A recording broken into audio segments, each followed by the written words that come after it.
নমস্কার। গল্পলোকের পেজের পক্ষ থেকে আমাকে প্রান্তিক সাহিত্য বলে কিছু হয় না এই বিষয়ে আলোচনা করার জন্য আমন্ত্রণ করা হয়েছে। গল্পলোক পত্রিকার সঙ্গে যুক্ত প্রত্যেককে আমার ধন্যবাদ এবং কৃতজ্ঞতা। সরাসরি বিষয়ে যাব। প্রান্তিক সাহিত্য, এটাকে আমরা দুভাবে দেখতে পারি। প্রান্তিক সাহিত্য অর্থাৎ প্রান্তিক মানুষদের সাহিত্য, অথবা প্রান্তিক যে সাহিত্য। প্রান্তিক মানুষের সাহিত্য ভাবলে আমাদের বুঝতে হবে প্রান্তিক মানুষ কারা। আপাত অর্থে কোনো একটা বিশেষ জনগোষ্ঠীর যে ক্ষমতার যে কেন্দ্রে থাকা নাগরিক সংস্কৃতি, সেই সংস্কৃতির বাইরে থাকা যে সমস্ত মানুষ, তাদের আমরা প্রান্তিক মানুষ বলে ভাবতে পারি। আর যদি প্রান্তিক সাহিত্যের কথা ভাবি, তাহলে যে সাহিত্য ক্ষমতার বৃত্তের মধ্য থেকে চর্চিত, রচিত এবং পরিবেশিত হয়, তার বাইরে যে সাহিত্য চর্চা হয় তাকে আমরা প্রান্তিক সাহিত্য বলে ভাবতে পারি। এটা আক্ষরিক বা একটা প্রচলিত ধারণা। এখন এই প্রচলিত ধারণাটা কতটা সঠিক বা সার্থক, সেটা নিয়ে আমাদের আলোচনা এগিয়ে যাবে। আমরা জানি একটা জনগোষ্ঠীর, একটা নির্দিষ্ট জনগোষ্ঠীর কে চালনা করে রাজনৈতিকভাবে, সামাজিকভাবে, সাংস্কৃতিকভাবে, অর্থনৈতিক দিক থেকে একটা বিশেষ কেন্দ্রীয় শক্তি, এবং সেই কেন্দ্রীয় শক্তি যারা ক্ষমতার বৃত্তে থাকে, তাদের যে সংস্কৃতি, তাদের যে সমাজ জীবন, তাদের যে রাজনৈতিক চিন্তা, তা সেই জনগোষ্ঠীর প্রান্ত সীমায় থাকা মানুষদের প্রভাবিত করে, তাদের জীবনকে, তাদের সাংস্কৃতিক জীবনকে, তাদের রাজনৈতিক জীবনকে, এমনকি অর্থনৈতিক জীবনকেও প্রভাবিত করে। অর্থে একটা শ্রেণী ক্ষমতার বৃত্তে থাকে আর একটা শ্রেণী ক্ষমতার বাইরে থাকে। যারা ক্ষমতার বৃত্তে থাকে তারা অবশ্যই ক্ষমতার বাইরে থাকা শ্রেণীকে শোষণ করে, তাদের বঞ্চিত করে। এই দুইটা শ্রেণীর মধ্যে যে পারস্পরিক ইন্টার রিলেশনশিপ, সেটা থেকেই যে সাহিত্য উঠে আসে। শাসক শ্রেণীর যে সাহিত্য তা নাগরিক সাহিত্য হয়, এবং শোষিত শ্রেণীর যে সাহিত্য তা প্রান্তিক সাহিত্য বলে ভাবা হয়, বিবেচনা করা হয়। কিন্তু আমরা যদি একটু গভীর করে ভেবে দেখি, তো এই যে নাগরিক সাহিত্য অর্থাৎ ক্ষমতার বৃত্তে থাকা মানুষদের সাহিত্য, তা যেমন নিজেদের যে পরিমণ্ডল, নাগরিক যে পরিমণ্ডল, সেই পরিমণ্ডলের মানুষের জীবনযাপন, সংস্কৃতি, সমাজ জীবন তাদের সাহিত্যে উঠে আসে। আর তার বাইরে থাকা মানুষদের সাহিত্যে কি উঠে আসে? তাদের সাহিত্যে উঠে আসে তাদের নিজেদের জীবনের বঞ্চনা, তাদের ক্রাইসিস, তাদের জীবনযাপন, সাংস্কৃতিক জীবন, সমস্ত কিছুই উঠে আসে।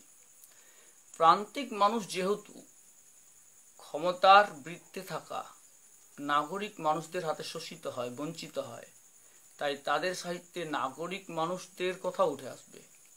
কারণ সাহিত্য তো একটা টোটাল ব্যাপার। তো এইভাবে যদি আমরা দেখি যে প্রান্তিক মানুষদের জীবনের কাহিনী নিয়ে যে সমস্ত লেখালেখি হচ্ছে, সাহিত্য চর্চা হচ্ছে, সেগুলোর অবশ্যম্ভাবী একটা পাঠ নাগরিক শাসকবৃন্দ, ক্ষমতার বৃত্তে থাকা মানুষেরা। অর্থাৎ প্রান্তিক মানুষদের সাহিত্যে নাগরিক জীবনযাপন বা নাগরিক ব্যক্তিত্বগুলো কিন্তু থাকে, তারা উপস্থিত থাকে। এই যে এক প্রান্তিক মানুষদের সাহিত্যে নাগরিক মানুষদের উপস্থিতি অনিবার্য, কারণ যে দ্বন্দ্বটা নগরের সঙ্গে প্রান্তিক মানুষের জীবনের যে রাজনৈতিক, সামাজিক, সাংস্কৃতিক দ্বন্দ্ব, সেগুলোই তো সাহিত্যের বিষয় হয়ে উঠে আসে। তাই প্রান্তিক সাহিত্য আলাদা করে কোনো মানুষের যে জনজীবনের ছবি একেবারে আলাদা, কোনো একেবারে বিচ্ছিন্ন কোনো সাহিত্য তো নয়। ক্ষমতার সঙ্গে ক্ষমতাহীনের লড়াইয়ের কাহিনী, প্রান্তিক মানুষদের জীবনের কাহিনী। এখন আমরা যদি ভাবি যে আমরা পশ্চিম বাংলাকে ধরলাম, বাংলা ভাষা, বাংলা জনগোষ্ঠীর একটা নির্দিষ্ট অংশ, তাদের জীবনের কাহিনীকে আমরা নাগরিক এবং প্রান্তিক এই হিসাবে ভাগ করে ভাববো, দেখব বিষয়টা। তাহলে আমরা দেখব যে কলকাতার যে নাগরিক সংস্কৃতি, কলকাতাকে কেন্দ্র করে সেখানেও কি ক্ষমতাবান মানুষ এবং তার পাশে ক্ষমতাহীন মানুষের জীবনের যে ইন্টার রিলেশনশিপ, তা নিয়েও তো সাহিত্য গড়ে ওঠে। অর্থাৎ প্রান্তিক অর্থে যদি আমরা পাই যে ক্ষমতাহীন মানুষ, শোষিত মানুষ, তো এটা যদি আমরা ধরি, তাহলে কলকাতার যে নগর পরিমণ্ডল, তার ভিতরেও ক্ষমতাহীন মানুষ আছে। নাগরিক সংস্কৃতির যে ভূমিতে ক্ষমতাবান মানুষ বসবাস করে, ঠিক তার পাশেই একজন মানুষ ক্ষমতাহীন হতে পারে। অর্থাৎ এই যে তার পাশের মানুষটা, অর্থাৎ সেখানেও ক্ষমতাহীন এবং ক্ষমতাবানের যে দ্বন্দ্ব, সেটা যেমন সাহিত্যের বিষয় হয়, তেমনি নাগরিক কোনো ব্যক্তিত্ব, ক্ষমতাবান ব্যক্তিত্বের হাতে যখন প্রান্তিক বলে যাদেরকে আমরা ভাবছি, সেই মানুষের বঞ্চনা শোষণের কাহিনী উঠে আসে, সেই সাপ্রেশনের কাহিনীটাও যেভাবে যে ব্যাখ্যা হয়, যেভাবে তার লেখার মধ্য দিয়ে উঠে আসে, সেই রকম নাগরিক দুটো মানুষ নগর এলাকার মধ্যে একটি নির্দিষ্ট খুব পাশাপাশি বসবাসকারী মানুষের জীবনের যে দ্বন্দ্ব, ক্ষমতাবান এবং ক্ষমতাহীনের দ্বন্দ্ব, সেটাও সাহিত্যের বিষয়ে উঠে আসে। অর্থাৎ আমরা যদি ক্ষমতার কেন্দ্রে থাকা মানুষদের নাগরিক সংস্কৃতির মধ্যে ভাবি যে তাদের সংস্কৃতি একটা নাগরিক সংস্কৃতি, এবং যারা ক্ষমতার বাইরে আছে তারা প্রান্তিক সংস্কৃতি, তাহলে প্রান্তিক এলাকা বলে কোনো আলাদা এলাকা চিহ্নিত করা যায় না। কারণ সমগ্র পৃথিবীতেই ক্ষমতাবান মানুষের খুব কাছেই একজন ক্ষমতাহীন মানুষ থাকার সম্ভাবনা থাকে। তাহলে ক্ষমতা এবং ক্ষমতাহীন, শাসক এবং শোষিত, এই ডেফিনেশনের মধ্য দিয়ে নগর এবং প্রান্তকে ধরা সম্ভব নয়। তাহলে প্রান্তিক সংস্কৃতি বলে কোনো আলাদা অঞ্চল থাকা কি সম্ভব? কারণ আমরা যদি ভাবি যে কলকাতাকে কেন্দ্র করে বাংলা ভাষার, পশ্চিম বাংলার বাংলা ভাষার নাগরিক সংস্কৃতি গড়ে উঠেছে, এবং তার বাইরের যে জেলাগুলো, আমরা পুরুলিয়া ভাবতে পারি, বাঁকুড়া ভাবতে পারি, মেদিনীপুর ভাবতে পারি, মুর্শিদাবাদ ভাবতে পারি, এই এলাকাগুলোতে প্রান্তিক সংস্কৃতি গড়ে উঠেছে। কিন্তু এই প্রান্তিক সংস্কৃতির মানুষগুলো, তাদের একটা নিজস্ব আলাদা সমাজ জীবন আছে, সাংস্কৃতিক জীবন আছে, আলাদা তাদের অর্থনৈতিক জীবন আছে, রাজনৈতিক জীবন আছে। আবার এদের এই সামাজিক, রাজনৈতিক, সাংস্কৃতিক বা অর্থনৈতিক জীবন সরাসরি কলকাতা কেন্দ্রিক নাগরিক জীবনের যে সমাজ চিন্তা, অর্থনৈতিক চিন্তা, রাজনৈতিক চিন্তা, তার দ্বারা প্রভাবিত হয়। অর্থাৎ প্যারালাল দুটো জীবন এই পার্শ্ববর্তী জেলার মানুষগুলোকে কাটাতে হয়। এখন যদি এই প্রান্ত সীমার মানুষদের আলাদা যে জীবন, আলাদা যে সামাজিক জীবন, রাজনৈতিক জীবন বা অর্থনৈতিক জীবন, তা নিয়ে কোনো সাহিত্য গড়ে ওঠে, অর্থাৎ যার সাথে নাগরিক রাজনীতি, নাগরিক সমাজনীতি, নাগরিক সংস্কৃতির কোনো যোগ না থাকে, সেই বিচ্ছিন্ন, আপাত বিচ্ছিন্ন সেই জীবনের কাহিনী যদি কোনো লেখার মধ্য দিয়ে উঠে আসে, আমরা কি তাকেই প্রান্তিক সংস্কৃতি বলবো?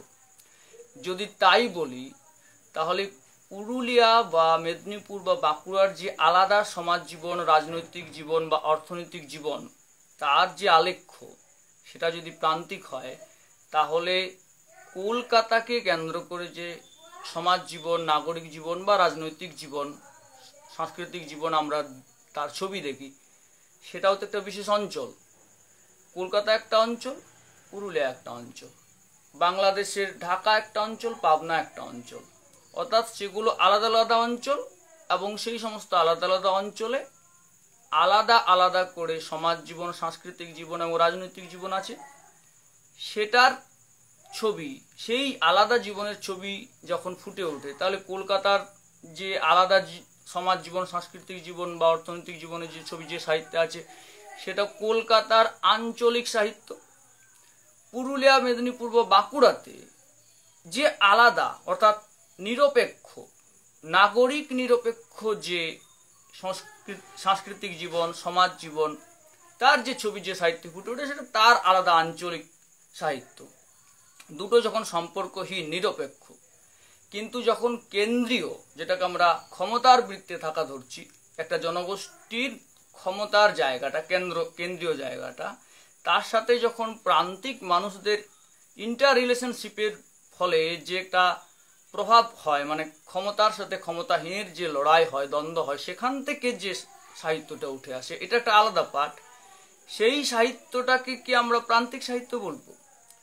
আমরা একটা উদাহরণ হিসেবে ধরি যে এমন একটা উপন্যাস যেটা লেখা হয়েছে বাংলা ভাষার, ভারতবর্ষের পশ্চিমবাংলার বাংলা ভাষার যে নাগরিক জীবন, তার সাথে যে প্রান্তিক জীবন, তার সংঘাতের যে মানে সংঘাতের থেকে উঠে আসা জীবনের যে ছবি, সে নিয়ে একটা উপন্যাস লেখা হয়েছে। এখন এই উপন্যাসটাকে আমরা কি প্রান্তিক মানুষের জীবনের কাহিনী ভাববো? এই কাহিনীর সাথে কিন্তু অনিবার্যভাবে নাগরিক জীবনের কাহিনীটা জড়িত, কারণ নাগরিক মানুষদের সাথে প্রান্তিক মানুষের ইন্টার রিলেশনশিপ থেকে এটা উঠে আসছে। ক্ষমতার বৃত্তে থাকা মানুষদের সাথে ক্ষমতাহীন মানুষ, এর দুটো প্রান্ত, একটা প্রান্ত ক্ষমতাহীনের প্রান্ত আর একটা ক্ষমতাবানের প্রান্ত। আমরা যদি ক্ষমতাহীনের প্রান্ত থেকে উপন্যাসটা পড়ি, তাহলে এটা প্রান্তিক মানুষদের জীবনের ভিতর থেকে আমরা নগর জীবনকে দেখব।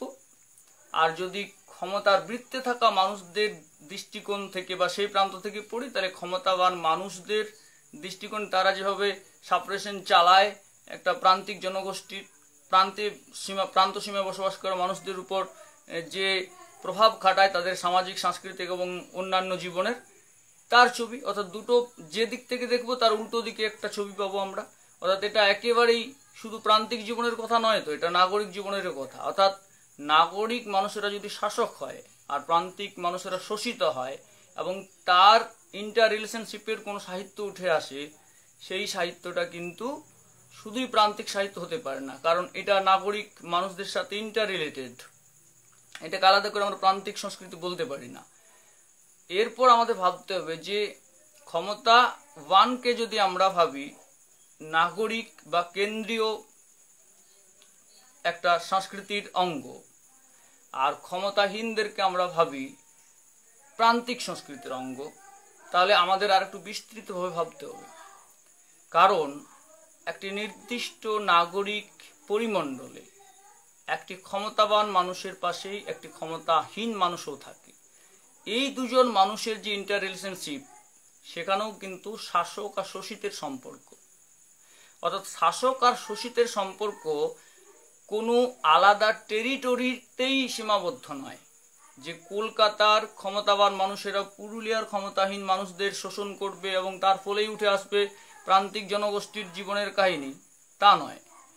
কলকাতার একটি ক্ষমতাবান মানুষ কলকাতার একটি ক্ষমতাহীন মানুষের উপরেও তার জীবনের প্রভাব খাটায় এবং সেই প্রভাব থেকে তার জীবন নিয়ন্ত্রিত হয়, তার সামাজিক জীবন, সাংস্কৃতিক জীবন নিয়ন্ত্রিত হয়।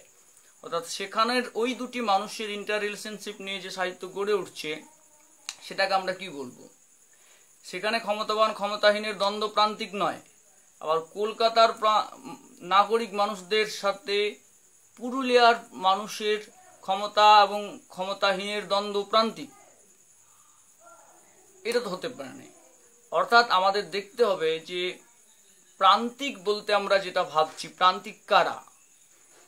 আমরা যদি আলাদা করে দেখি যে পুরুলিয়ার মানুষদেরকে কলকাতার দৃষ্টিকোণ থেকে প্রান্তিক মনে হচ্ছে, আমরা পুরুলিয়াকে কলকাতা থেকে বিচ্ছিন্ন করে নিলাম।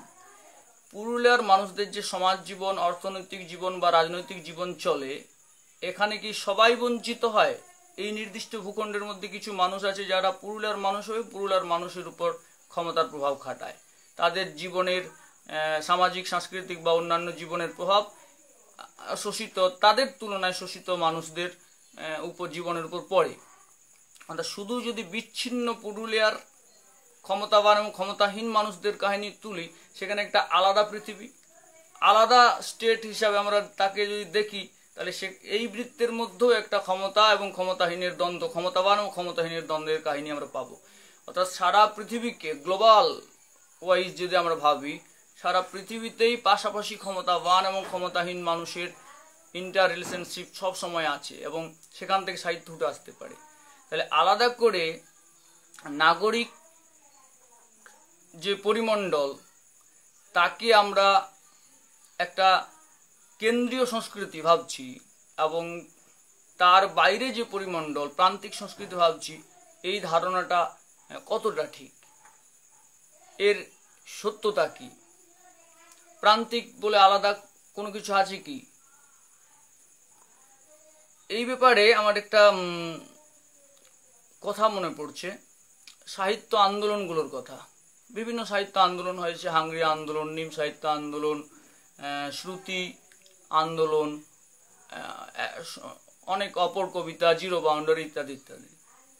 সাহিত্যে এই যে নামকরণগুলো করা হয়, সাহিত্যে এই নামকরণগুলো আদৌ কি আন্দোলনের যে নামগুলো, কবিতার ক্ষেত্রে যে নামগুলো, এগুলো কতটা সিগনিফাইন্ট? কবিতার নিজের ভিতরে এই সমস্ত বৈশিষ্ট্যগুলো আদিকাল থেকেই আছে। কবিতা নিজে নিজেই ক্ষুধার্ত, সে বিকল্পের সন্ধান করে। কবিতা নিজে নিজে বিশুদ্ধ, তার আলাদা করে শুদ্ধিকরণ করার কোনো নামকরণের প্রয়োজন নেই। আবার কবিতা নিজে নিজেই বিকল্প সন্ধান করে। কবিতাকে আলাদা করে বিকল্প কবিতা, অপর কবিতা বলার মধ্য দিয়ে নতুন কি পাই? কবিতা এমনিতে আগের কবিতার থেকে পরের কবিতা অন্যরকম কবিতা, অপর কবিতা হয়ে ওঠে। আগের কবিতার থেকে পরের কবিতা বিকল্প কবিতা হয়, আগেরটির বিকল্প পরেরটি। কবিতার মধ্যে সবসময় এই বৈশিষ্ট্যগুলো বিদ্যমান আছে। জিরো বাউন্ডারি, কবিতায় কবে বাউন্ডারি ছিল যে তাকে আমাকে জিরো বাউন্ডারি বলে একটা আলাদা করে কবিতা, অন্য ধরনের কবিতা আমাকে সিগনিফাই করতে হচ্ছে? খারাপ কবিতা, একটা কবিতার নিরিখে আরেকটা কবিতা, ভালো বা খারাপ সব আমরা যদি ভাবি, খারাপ কবিতা, অর্থাৎ আগে ভালো কবিতা লেখা হতাম, খারাপ কবিতা বলে আলাদা কিছু নেই।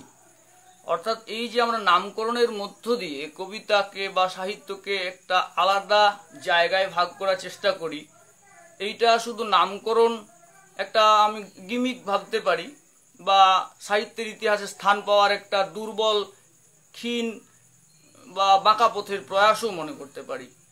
কিন্তু এর সাথে আলাদা করে কবিতাকে বা সাহিত্যকে অন্য কোনো জায়গায় পৌঁছে দেওয়ার কোনো ব্যাপারই নামকরণের মধ্যে থাকে না।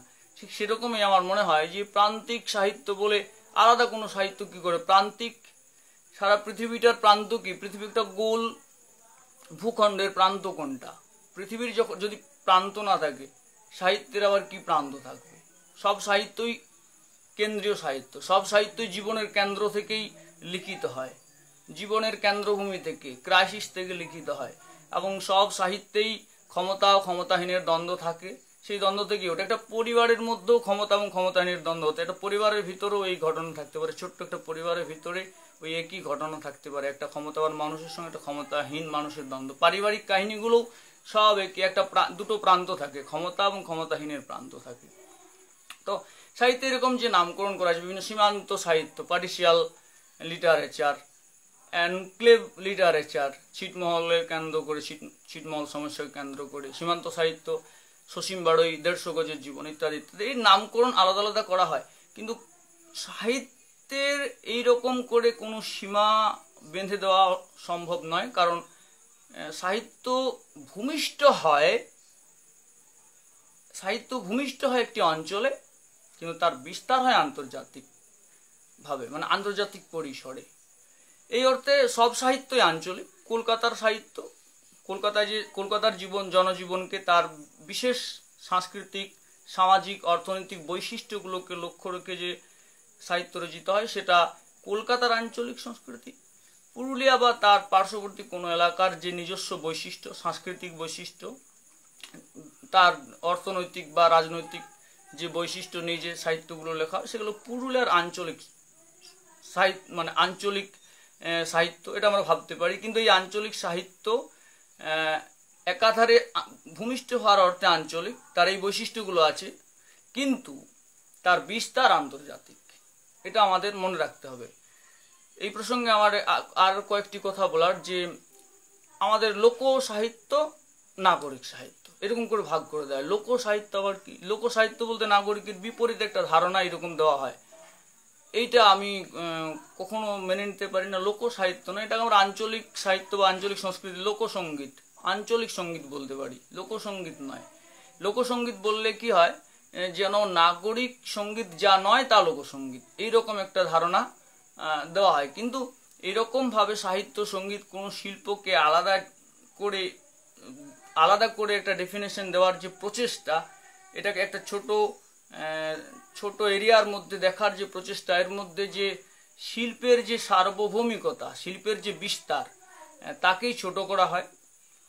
প্রতিটি সাহিত্য বা সংস্কৃতি একটি নির্দিষ্ট অঞ্চলে ভূমিষ্ঠ হয় এবং সেই নির্দিষ্ট অঞ্চলের কতকগুলি নিজস্ব বৈশিষ্ট্য আছে যা তার মধ্যে দেখা যায়, এবং একই সঙ্গে সেই সাহিত্য বা সংস্কৃতি সারা বিশ্বকেন্দ্রিক যে মানব জীবন তাকেও স্পর্শ করে কোথাও না কোথাও নৈব্যক্তিক হয় বলেই সেটা শিল্প।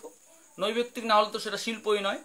অর্থাৎ ব্যক্তি অর্থে তার আঞ্চলিক বৈশিষ্ট্যগুলো থাকে বলে তাকে নির্দিষ্ট একটি অঞ্চলের সংস্কৃতি বা সাহিত্য আমরা বলতে পারি, এবং একই সঙ্গে সে নৈব্যক্তিক অর্থে সারা বিশ্বেরই সেটা সাহিত্য বা সংস্কৃতি। প্রান্তিক বলে কোনো কিছু নেই, কারণ পৃথিবীর কোনো প্রান্ত নেই, পৃথিবী গোল।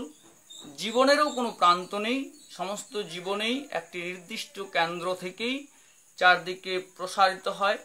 সমস্ত জীবনের মূলে এক প্রাণ কেন্দ্র আছে এবং সমস্ত জীবনের মূল যে স্রোত তা একই স্রোত, তা দিয়ে অনেক শাখা প্রবাহিত হচ্ছে।